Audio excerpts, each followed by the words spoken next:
Hola, en este video voy a hablar acerca de las obligaciones de género, obligaciones solidarias y las obligaciones divisibles e indivisibles. Bienvenidos. En el título 7 nos habla acerca de las obligaciones facultativas. Estas obligaciones facultativas son las que tienen por objeto una cosa determinada, pero concediéndose al deudor la facultad de pagar con esta cosa o con otra que se designe.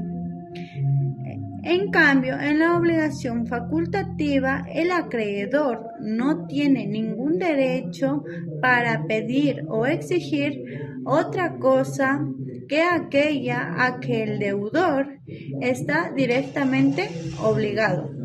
Y si en el caso dicha cosa parece sin culpa del deudor y antes de haberse ésta constituido en mora, no tiene ningún derecho a pedir cosa alguna. En el caso de deuda, sobre si la obligación es alternativa o facultativa, se tendrá por alternativa.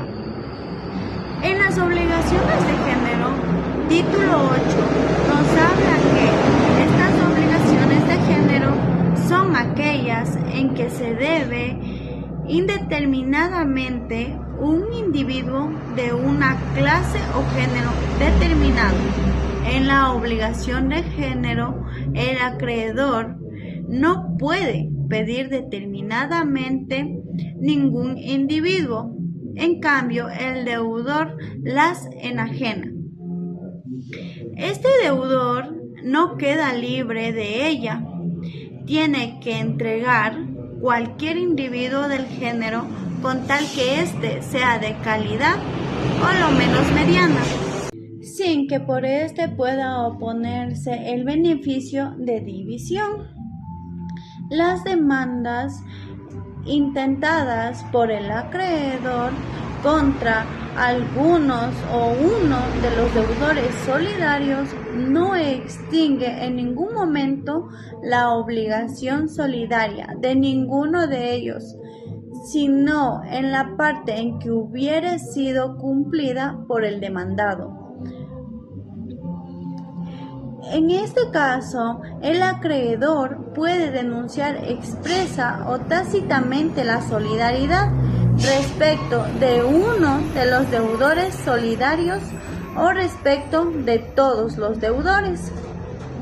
La renuncia expresa o tácita de la solidaridad de una pensión periódica se limita a los pagos devengados y solo esta se extiende a los frutos cuando el acreedor lo expresa. Si en cambio el acreedor condena la deuda a cualquiera de los deudores solidarios, éste no podrá después ejercer la acción que se le concede por el artículo 1530, sino con rebaja de la cuota que correspondería al primero de la deuda.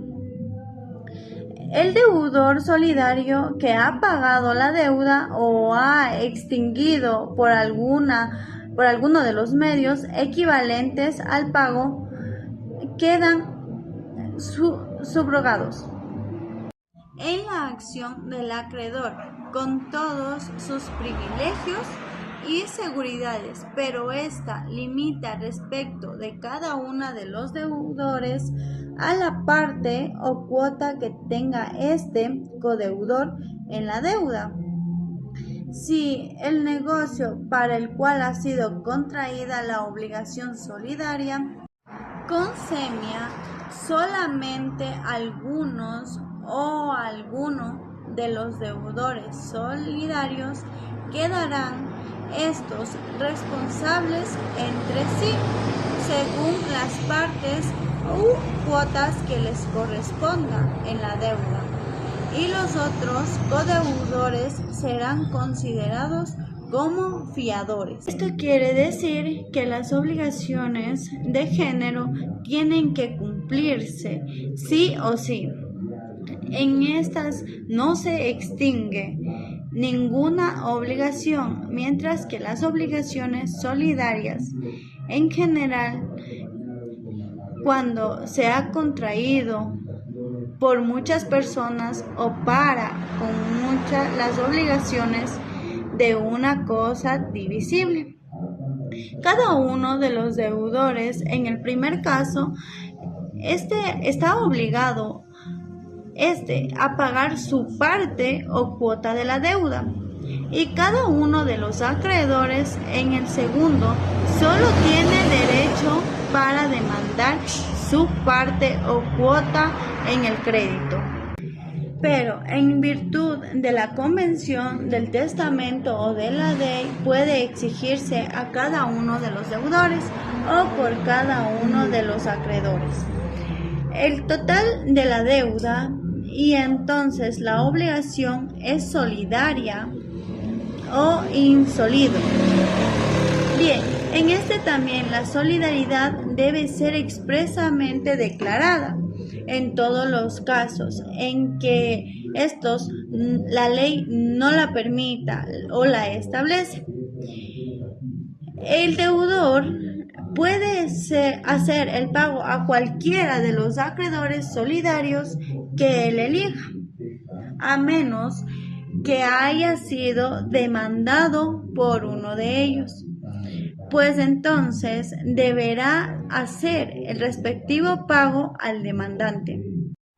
La condición de la deuda, la compensación, la novación entre el deudor y cualquiera de los acreedores solidarios extingue la deuda con respecto a los otros.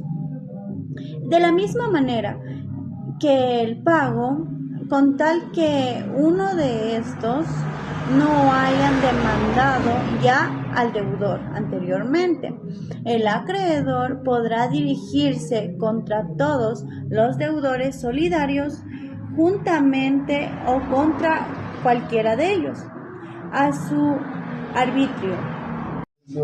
También los derechos de cada uno de los deudores solidarios están entre todos obligados al total de la deuda, pero cada heredero será solamente responsable de aquella cuota de la deuda que corresponda a su porción hereditaria.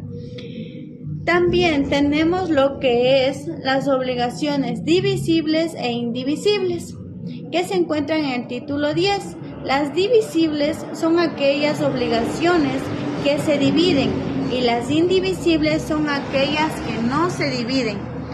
Las obligaciones de conceder una servidumbre de tránsito o de construir una cosa es indivisible, mientras que la de pagar una cantidad de dinero es divisible, es decir, que se puede dividir. Gracias.